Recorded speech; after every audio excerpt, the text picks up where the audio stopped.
നമസ്കാരം, പ്രവാസി മലയാളിയിലേക്ക് സ്വാഗതം. സ്വദേശിവൽക്കരണ നിയമം പാലിക്കാത്ത സ്ഥാപനങ്ങൾക്കെതിരെ നടപടി കടുപ്പിച്ച് സൗദി മാനവ വിഭവശേഷി വികസന മന്ത്രാലയം. കഴിഞ്ഞ ഒരാഴ്ചക്കിടെ 2000-ലധികം സ്ഥാപനങ്ങൾക്കെതിരെ നിയമലംഘനത്തിന് പിഴയിട്ടു. മന്ത്രാലയം നടത്തിയ ഫീൽഡ് പരിശോധനയിലാണ് നിയമലംഘനങ്ങൾ പിടികൂടി നടപടി സ്വീകരിച്ചത്.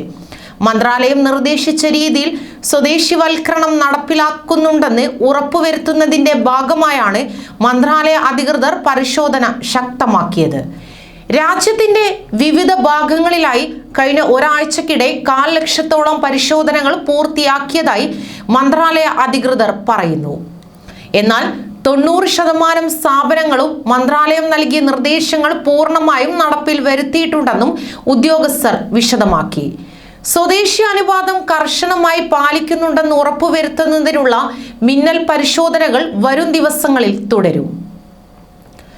തൊഴിൽ നിയമലംഘനങ്ങളെക്കുറിച്ച് പൊതുജനങ്ങൾക്ക് മന്ത്രാലയത്തെ അറിയിക്കാനും സൗകര്യം ഒരുക്കിയിരിക്കുന്നു.